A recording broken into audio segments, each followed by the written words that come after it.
নতুনদের জন্য আজকের এই বেশির কাট মেক্সি কাটিং এবং সেলাইটি একদম সহজ হয়ে যাবে।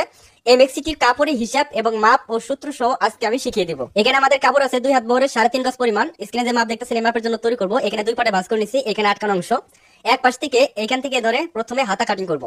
আমার হাতার লম্বা অনুযায়ী এখানে আমি 19 ইঞ্চি লম্বা কাপড় কাটিং করব। প্রথমে আপনাদের লম্বা অনুযায়ী আপনারা এখানে কাপড়টা কাটিং করবেন। এই দাগ অনুযায়ী এইভাবে স্কেল দিয়ে মার্জিন করব। প্রথমে যদি হাতাটা কাটিং করে নেই তাহলে মেক্সিটি কাটিং আমাদের সহজ হবে। ঠিক আছে, এটা হচ্ছে সহজ একটা পদ্ধতি আপনাদের শিখিয়ে দিলাম। এটা হচ্ছে হাতার কাপড়। এরপর এখন এখানে যে কাপড়টা আছে এই কাপড়টাকে 4 পাটে ভাঁজ করতে হবে। তো দেখেন সম্পূর্ণ ভাঁজটা খুলে নেওয়ার পর ঠিক এইভাবে ধরে প্রথমে দুটো অংশ এভাবে 2 পাটে ভাঁজ করবেন। করার পর একটু হালকা পাতলা ঝাঁকি দিবেন, তাহলে কাপড়টা ফিনিশিং হয়ে যাবে, প্লেন হবে। এবং কোনো জায়গায় এলোমেলো থাকলে এইভাবে সমান করে নেবেন। এরপরে আরেকটি ভাঁজ দিয়ে ঠিক এইভাবে 4 পাট করবেন। এরপর কাপড়টা যদি এলোমেলো থাকে 4টা কোণা ঠিক এইভাবে মিলিয়ে নেবেন। এরপর এপাশে আটকানো অংশ এপাশে একটু ডলা দিবেন। এখানে আমাদের 4 পাট কাপড় আমি আপনাদের দেখিয়ে দিচ্ছি। এখানে দেখেন 4 পাট কাপড়। ঠিক আছে, আপনি যে পাশে দাঁড়িয়ে থাকবেন, যেমন আমি যে পাশে দাঁড়িয়ে আছি এই পাশে আটকানো অংশ, আটকানো সেটের এই পাশে দেখবেন খোলা সেট। এখানে একটা মার্জিন করবেন বরাবর। এই মার্জিন অনুযায়ী সোজা করে কাটিং করতে হবে। অনেক সময় এখানে ছোট বড় থাকে, তার জন্য সোজা করে প্রথমে কাটিং করে নেবেন। এখন এই পাশ থেকে লম্বার মাপ নেবেন, যার যতটা লম্বা প্রয়োজন আপনি নিয়ে নেবেন। আমি এখানে 52 ইঞ্চি লম্বা নিব। এখানে 52 ইঞ্চি নিয়ে একটা মার্জিন করব, সোজা করে মার্জিনটা করে নেবেন। ঠিক আছে, আচ্ছা এই মার্জিন থেকে নিচের দিকে আরো 2 ইঞ্চি বা 3 ইঞ্চি কাপড় বাড়তি নেবেন। আমি 2 ইঞ্চি নিলাম, এটা হচ্ছে নিচে ভাঙার জন্য। এখানে একটা মার্জিন করব। এবার আমরা প্রথমে বডির মাপ নিব। তো বডি মাপটা নিতে হবে এই পাশে খোলা সাইড এই পাশ থেকে। তো সর্বপ্রথম আমরা নিব 1.5 ইঞ্চি পরিমাণ। এটা হচ্ছে সেলাই মার্জিনের জন্য। সকল বডির জন্য আপনারা 1.5 ইঞ্চি যদি প্রথমে নিয়ে নেন তাহলে আর বডি ছোট হবে না।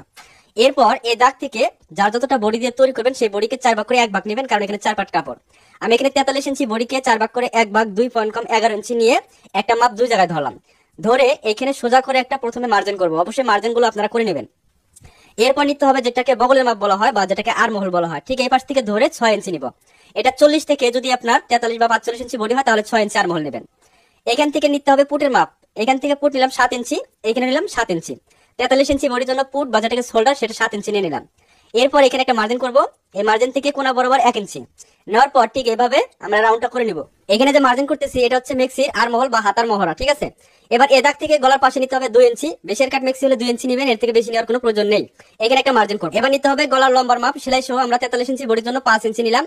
এরপর এখানে একটা মার্জিন করব। আপনারা চাইলে গলাটা ছোট বড় রাখতে পারেন। এই মার্জিন থেকে আরো নিব 1.5 ইঞ্চি। বেশির কাট মেক্সি হলে অবশ্যই গলার লম্বার মাপ নেওয়ার পর আরো 1.5 ইঞ্চি বাড়তি নিয়ে মার্জিন করে এখানে নেবেন 5 ইঞ্চি। এই যে আর মহলের নিচের থেকে 5 ইঞ্চি নিয়ে ঠিক এইভাবে এই পর্যন্ত একটা আপনারা রাউন্ড শেপ করবেন। তাহলে এটা হচ্ছে আপনাদের বেশির কাট মেক্সি। এখানে চিকন পাইপিং করলে খুব সুন্দর লাগবে। আপনাদের সেলাই সহ দেখাবো, দেখতে পারলে আপনারা বুঝতে পারবেন। ঠিক এই মার্জিন থেকে এই পর্যন্ত কাটবেন। এরপর এখান থেকে এই যে দাগে দাগে আপনারা কাটিংটা করে নেবেন। আপনারা যারা নতুন আছেন হয়তো কাটিং করতে ভয় লাগে, অবশ্যই সাহস করে চেষ্টা করবেন, ইনশাআল্লাহ হয়ে যাবে। ধীরে ধীরে কাজগুলো সুন্দর করতে পারবেন। প্রথমে সুন্দর না হলে দ্বিতীয়বার রাউন্ডটা সুন্দর করে দেওয়ার চেষ্টা করবেন। আর মেক্সির যে গলার এখানে ডাবল কাপড় থাকবে, এই দাগ অনুযায়ী একটা ভাঁজ করে দিয়ে এই পাশে যেটা বাড়তি কাপড় হবে সেটাকে কেটে সমান করে নেবেন। বেশির কাট মেক্সির গলার এখানে ডাবল কাপড় থাকে। ঠিক আছে, এখানে ঠিক এইভাবে আপনারা কেটে নেবেন। তো দেখেন এটা হচ্ছে বেশির কাট মেক্সির গলা। এই যে এটা হচ্ছে ডাবল কাপড়, এই ডাবল কাপড়টা এই গলার এখানে থাকবে শুধু এইভাবে। আচ্ছা এবার আমাদের গলার নিচে যে আমরা 1.5 ইঞ্চি বাড়তি নিলাম, এখানে আমাদের 1 ইঞ্চি পরিমাণ আমরা বক্রম সেট করব, কারণ এখানে কুচি থাকবে তার জন্য। এখানে দেখেন যে এরকম 1 ইঞ্চি চওড়া কাপড় নিয়ে লম্বা নিতেবেন আপনারা 6 ইঞ্চি অথবা 5.5 ইঞ্চি। ঠিক এইভাবে বসাবেন। বসানোর পর আপনারা হাতা কাটিং করবেন। প্রথমে যে কাপড়টা কাটিং করে রাখছিলাম এই কাপড়টাকে এখন 4 পাটে ভাঁজ করব। 4 পাটে ভাঁজ করে নিব ঠিক এইভাবে। এখানে 4 পাট কাপড়। এরপর এখানে নিব আমরা 3.5 ইঞ্চি নিয়ে এখানে একটা মার্জিন করব। 3.5 ইঞ্চি নিলাম হাতা রাউন্ড শেপ করার জন্য। এরপর এখান থেকে নিব 9 ইঞ্চি। 9 ইঞ্চি যদি না হয় অবশ্যই নিচের পাটে আপনারা জয়েন দিয়ে নেবেন। ঠিক এইভাবে বাড়তি করে দিয়ে নিচের পাটে জয়েন দেবেন। এখান থেকে দেখেন আমি 9 ইঞ্চি নিয়ে নিলাম। 43 ইঞ্চি বডির জন্য সেলাই করার পর 8.5 অথবা 8 ইঞ্চি থাকবে। ঠিক আছে, এখান থেকে হাতাটি লম্বা নেবেন। লম্বা নেওয়ার পর সামনের দিকে 1 ইঞ্চি কাপড় মুড়িয়ে দেওয়ার জন্য বাড়তি রাখবেন। এরপর হাতার মুখের মাপ 5 ইঞ্চি নেওয়ার পর সেলার জন্য আরো 1 ইঞ্চি বাড়তি নিয়ে ঠিক এভাবে রাউন্ড শেপ দিয়ে আমরা কাটিং করে নিব। পাশাপাশি দেখেন 2টা করে মার্জিন করতেছি। অনেকে হাতা রাউন্ড শেপটা দিতে পারেন না, ঠিক এই জায়গায় দেখেন এইভাবে গোল করে একটা রাউন্ড শেপ অবশ্যই দিবেন। অবশ্যই চেষ্টা করবেন যারা নতুন আছেন এই রাউন্ড শেপটা ভালোভাবে দিলে হাতাটা ভালোভাবে মিল করতে পারবেন বা হাতা কখনো ছোট বড় হবে। আমরা এবার মেক্সির গলা কমপ্লিট করব। এরকম আমাদের 4টা পার্ট থাকবে। এখানে আমি 2টা পার্ট সেলাই করে দেখাবো আপনাদের। তো দেখেন যে উল্টা সিজা দেখে ঠিক এইভাবে সমান করে নিয়ে এই যে হাতার আর মহলের এখানে যেহেতু ডাবল কাপড় আছে এখানে 2টা অংশ এক জায়গায় করে প্রথমে সেলাই দিয়ে আপনারা লাগিয়ে নেবেন। একইভাবে দেখেন এই পার্টটাও উল্টা সিজা আপনারা মিল করে এই 2টা কাপড় এক জায়গায় করে এখানে হাতার আর মহলের এই জায়গায় সেলাই দিয়ে আপনারা লাগিয়ে নেবেন। তাহলে হাতা লাগানো সহজ হবে। প্রত্যেকটা কাজ সহজভাবে আপনাদের বোঝানোর চেষ্টা করতেছি। অবশ্যই ভিডিওটা বড় হতে পারে, ধৈর্য সহকারে দেখবেন। ঠিক এইভাবে গলাটা আমাদের সেট করতে হবে। এখানে আমরা চিকন পাইপিং করার জন্য দেখেন লাল কালারের কাপড় নিচ্ছি। এই কাপড়টা আপনাদের কোনাকুনি কাটতে হবে, যেটাকে আড়া কাপড় বলা হয়। এভাবে 1.5 ইঞ্চি চওড়া করে নিয়ে আড়া করে কাটিং করবেন, তাহলে পাইপিংটা আপনার করতে পারবেন। যদি আড়া করে না কাটিং করেন তাহলে কিন্তু পাইপিংটা ভালো হবে না। এরপর এই কাপড়টা যতটুকু লম্বা হয় টান দিয়ে বড় করে নেবেন, অবশ্যই টান দিতে হবে, তা না হলে কিন্তু পাইপিংটা ভালো হবে না। আচ্ছা, এইখানে আমরা সেট করবো, এটা হচ্ছে সোজা সাইড কাপড়। সোজা সাইড থাকার পর এই পাইপিংয়ের কাপড়টা এভাবে ভাঁজ করবেন, ভাঁজ করে 2 পার্ট করবেন, ঠিক আছে। 2 পার্ট করার পর এদের সোজা সাইড থেকে এইভাবে বসাবেন। বসানোর পর এখানে সেলাই দিবেন। প্রথমে দেখেন সেলাইটা বেশি মোটা করে ধরার প্রয়োজন নাই, যতটুকু আপনাদের সেলাই মার্জিন যায় ঠিক ততটুকু পরিমাণ ভাঙা দিয়ে আপনার সেলাই করার পর এখানে ডলা দিবেন। এরপর এখানে এখন চিকন করে পাইপিংটা করতে হবে। আপনারা চেষ্টা করবেন যতটা চিকন করতে পারেন এবং পাইপিংটা যাতে একটু মোটা বা শক্ত হয়। আমি যেভাবে পাইপিংটা করতেছি এভাবে যদি পাইপিংটা করতে পারেন পাইপিংটা সুন্দর হবে এবং একটু মোটা এবং দেখতে সুন্দর বা শক্ত হবে, তাহলে পাইপিংটা দূরের থেকে বা কাছ থেকেও খুবই সুন্দর দেখা যাবে। এভাবে পাইপিং করে নিলাম এক পাশে। এরকম যে আমাদের আরেকটি পার্ট আছে সেই পার্টের মধ্যে পাইপিংটা আমরা করে নিব। এরকম কিন্তু সামনে এবং পিছন পার্ট মিলে 4টি পার্ট থাকবে। আমি শুধু এখানে সামনের পার্টটা কমপ্লিট করতেছি, যে কোনো একটা পার্ট কমপ্লিট করে দেখাবো।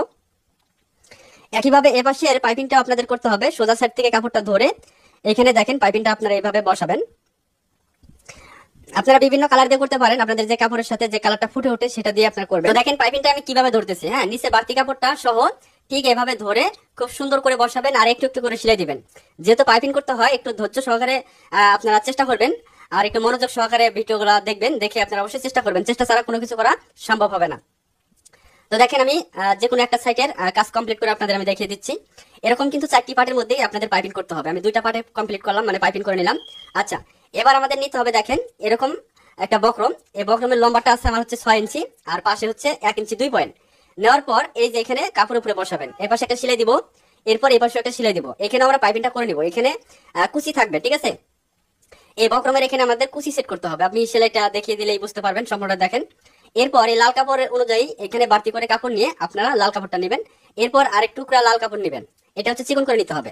আচ্ছা, এরপর সর্বপ্রথম দেখেন যে বক্রমের উপরে সেলাইটা দিতে হবে। সেলাইটা বেশি মোটা দেবেন না, যতটুকু চিকন পাইপিং করবেন ততটুকু আকারে সেলাইটা দিবেন। এরপর বক্রমের মাপে আপনারা এই লাল কাপড়টা ঠিক কাটিং করে নেবেন। আচ্ছা, এভাবে কাটিং করা হয়ে গেলে এখানে ডলা দিবেন। দেওয়ার পর এই যে এরকম পাইপিংটা হবে আপনাদের। এখানে আমরা একটা চাপ সেলাই দিয়ে দিব। এই পাশে দেখেন পাইপিংটা আমি কমপ্লিট করে নিলাম সামনের দিকে। এরপর নিচের দিকে একটু বাড়তি লাল কাপড় রেখে আমরা কাটিং করার পর এই কাপড়টা এই পাশে বসাবো। বসানোর পর এখানে আমরা একটা সেলাই দিব। দেওয়ার পর এখানে একটু ডলা দিব। এরপর এই পাশে দেখেন ঠিক এভাবে চিকন করে পাইপিং আমাদের অটোমেটিক হয়ে যাবে। এখানে সমান করে কাটতে হবে, আপনারা অবশ্যই চেষ্টা করবেন। এপাশে বাড়তি কাপড়টা আপনারা কেটে দিবেন। দেওয়ার পরে ঠিক এরকম থাকবে সেলাই করার পরে যেরকম। আচ্ছা, এবার আমাদের কুচি দিতে হবে। কুচি কিভাবে দিবেন আমি আপনাদের ভালোভাবে দেখিয়ে দিচ্ছি। কাপড়টা সোজা পাশে নেবেন। সোজা পাশে নেওয়ার পরে যে ঠিক এইখান থেকে কুচিটা শুরু করবেন। দেখেন কুচিটা খুব সুন্দর করে দিবেন, ঘন করে, প্রত্যেকটা কুচি যাতে এক মাপের হয়। কুচি দেওয়ার পর এই যে লাল কাপড়টা যে আছে সামনে যেটা বক্রম আমরা সেলাই করলাম পাইপিং করে, এই মাপে করতে হবে। তো কুচি দিয়ে ছোট করে নিয়ে আসতে হবে। দেখেন কুচিগুলো যেভাবে হোক আপনাদের মিল করতে হবে। আচ্ছা, এই মাপের সাথে আপনার কুচিটা দিয়ে নেবেন এই পাটের সাথে। দেওয়ার পর সোজা সাইডে এই কাপড়টা রাখবেন আর এই কাপড়টা এই পাশে রেখে এইভাবে ধরে সেলাই দিবেন। এভাবে কুচির কাপড়টা সেলাই দিতে হবে, ঠিক আছে। এখানে আমাদের গলার মাপ নিয়ে আমাদের গলা সেট করতে হবে এখানে। এরপর এই কাপড়টাকে উল্টা পাশে নিয়ে এই পাশে ভাঙা দিবেন, যে লাল কাপড়টা এই পাশে মুড়িয়ে দিয়ে এখানে একটা করে সেলাই দিয়ে দিবেন। তো দেখেন এইভাবে মুড়িয়ে এই পাশে সেলাই দিয়ে নিচ্ছি আমি। আপনারাও এইভাবে সেলাইটা দিবেন, তাহলে দেখবেন যে খুবই সুন্দরভাবে আপনারা তৈরি করতে পারবেন। তো দেখেন এভাবে আমরা পাইপিং করে নিলাম। এরপর এখানে মাপ দিব 4.5 ইঞ্চি, গলার পাশে 4.5 ইঞ্চি থাকবে।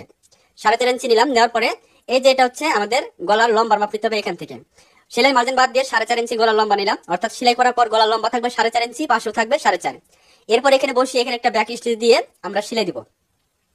আমরা শুধু এখন চাপ সেলাই দিয়ে বসিয়ে দিব, যে বর্ডারের নিচ দিয়ে আমরা চাপ সেলাইটা দিব, যেটা লাল পাইপিং করলাম সেই পাইপিংয়ের নিচে আমরা এইভাবে বসাবো। বসানোর পর বডির কাপড়টা একটু বড় হতে পারে, হবে সমস্যা নেই, কেটে দিবেন। আচ্ছা, এরপর এটার পাশাপাশি আরেকটা সেলাই দিবেন। এখানে অবশ্যই 2টা করে সেলাই দিতে হবে, তা না হলে অনেক সময় খুলে যায়। এই সেলাইটা একদম এই মাথা পর্যন্ত আপনারা দিয়ে দিবেন। তাহলে এক পাশে আমরা লাগিয়ে নিলাম। একইভাবে আবার ওই পাশে গলার মাপ দিয়ে আমাদের সেট করতে হবে। এই পাশে এটা বসাবো দেখেন। আচ্ছা, এইভাবে বসানোর পর এখানে মাপ দিতে হবে। সেলাই মার্জিনের জন্য কাপড় রেখে এখানে 4.5 ইঞ্চি নিয়ে আপনারা এখানে বসাবেন। বসানোর পর এখানেও 4.5 ইঞ্চি হতে হবে, 4.5 ইঞ্চি, ঠিক আছে। এখান থেকেও 4.5 সেলাই করার পর গলার লম্বা 4.5 থাকবে, পাশেও থাকবে 4.5। এখানে বারটেক বা ব্যাক স্টিচ দিয়ে আপনারা সেলাই শুরু করবেন। এখানে শুধু চাপ সেলাই দিতে হবে।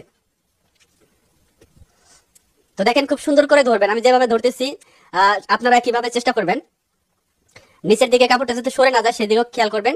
বডির পাশে একটু ছোট বড় হবে, সমস্যা নাই, কেটে দিবেন।